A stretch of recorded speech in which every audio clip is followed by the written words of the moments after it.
السلام عليكم ورحمة الله وبركاته. نحمده ونصلي على رسوله الكريم أما بعد দারুসুন্নাহ ইসলাম মাদ্রাসা কর্তৃক আয়োজিত আজকের সাপ্তাহিক জলসার সম্মানিত সভাপতি, বিচারক মণ্ডলী, আমার শ্রদ্ধেয় ও দূর দূরান্ত থেকে আগত আইন পিপাসু ভাইয়েরা, আইন পিপাসু ছাত্র ছাত্রী ভাইয়েরা, আপনারা জানেন আজকের অনুষ্ঠানের বক্তৃতায় আমার নাম দেওয়া হয়েছে।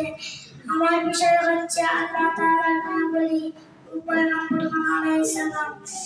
আল্লাহ রাব্বুল আলামিন তৌফিক দান করলে উক্ত বিষয়ের উপর আলোকপাত করব।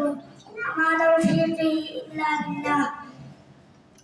আল্লাহ তাআলার গুণাবলী: আল্লাহ এক, অদ্বিতীয়, তার কোনো শরীক নাই, তিনি পবিত্র এবং নির্দোষ, কোনো কিছুই তার অনুরূপ হইতে পারে না। তিনি রাজাধিরাজ, তিনি সবকিছু সৃষ্টি করিয়াছেন, তিনি সকলের রক্ষক, তিনি অনার এবং অনন্ত, তাহার শেষ নাই, তিনি কারোর মুখাপেক্ষী নন, সকল বস্তু তাহার মুখাপেক্ষী, তিনি যাহা ইচ্ছা তাহাই করেন, তাহার ইচ্ছা কেউ রুখতে পারে না, তাহার সব কাজে মঙ্গলময়, তাহার কোনো কাজে দোষের লেশ মাত্র নাই, তিনি সর্বাপেক্ষা বড় এবং সকল হইতে পৃথক, তাহার নিদান অত্যন্ত নাই, নিখিল বিশ্বের রক্ষণাবেক্ষণে তাহার একটু কষ্টবান হয়। অনন্তর আকাশ পাতাল, রবি শশী নক্ষত্র রাজি, পশু পাখি কীট পতঙ্গ, বায়ু মাটি পানি অগ্নি পাহাড় পর্বত অর্থাৎ সৃষ্টি জগতে যা কিছু আছে সব কিছু তিনি সৃষ্টি করিয়াছেন। প্রাণীবাচক ও অপ্রাণীবাচক সবগুলি তিনি লালন পালন করেন। তিনি কাউকে জন্ম দেন নাই এবং কেউ তাকে জন্ম দেন নাই, তাহার সমকক্ষ কেউ নাই। তিনি সবকিছু দেখেন এবং সবকিছু শোনেন, এমনকি প্রত্যেক মানুষের অন্তরের কল্পনা জল্পনা সব জানেন। সকল বস্তু তাহার আয়ত্তাধীন, তিনি কারো আয়ত্তাধীন নন।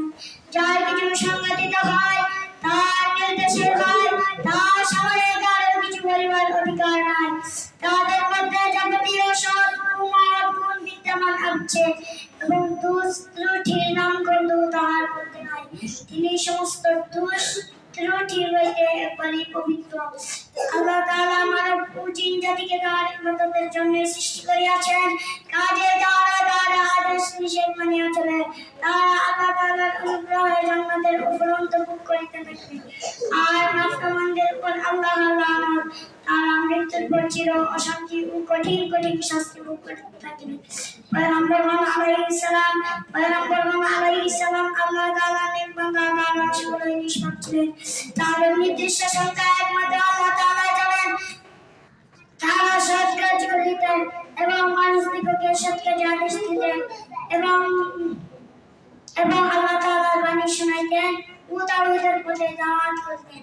যারা তাদের অনুসরণ ও অনুকরণ করিত তারা উহার পুরস্কার পাইবে, আর যারা অনুসরণ করিত না তাদের উপর আল্লাহ তাআলা রাগান্বিত হইতেন এবং তাদেরকে আযাবে নিক্ষিপ্ত করিতেন। আল্লাহ তাআলার আপন বান্দাদের উপর দয়াবান ও অপরিসীম দয়ালু। তিনি তাদেরকে সৎ পথে পরিচালিত করার উদ্দেশ্যে লক্ষাধিক পয়গম্বর দুনিয়াতে পাঠাইয়াছিলেন। তারা সকলে সত্য এবং আল্লাহ তাআলার অনুগত ছিলেন। তাদের মধ্যে সর্বপ্রথম পয়গম্বর ছিলেন হযরত আদম আলাইহিস সালাম। সর্বশেষ পয়গম্বর ছিলেন আমাদের প্রিয় নবী হযরত মুহাম্মদ সাল্লাল্লাহু আলাইহি ওয়াসাল্লাম। হযরত মুহাম্মদ সাল্লাল্লাহু আলাইহি ওয়াসাল্লাম সমস্ত পয়গম্বরের ইমাম পুরুষোত্তম ছিলেন এবং তিনি শ্রেষ্ঠ বিদায় পর আর কোন নবী আসিবেন না, কেননা কিয়ামত পর্যন্ত যত মানুষ এবং জিন সৃষ্টি হইবে সকলের জন্য তিনি পয়গম্বর। সকলকে তার উপর বিশ্বাস স্থাপন করা এবং তার অনুসরণ করা অবশ্যই কর্তব্য। যারা তাদের অনুসরণ করিবে না তারা চিরকাল জাহান্নামে থাকিবে। آمين. وآخر دعوانا الحمد لله.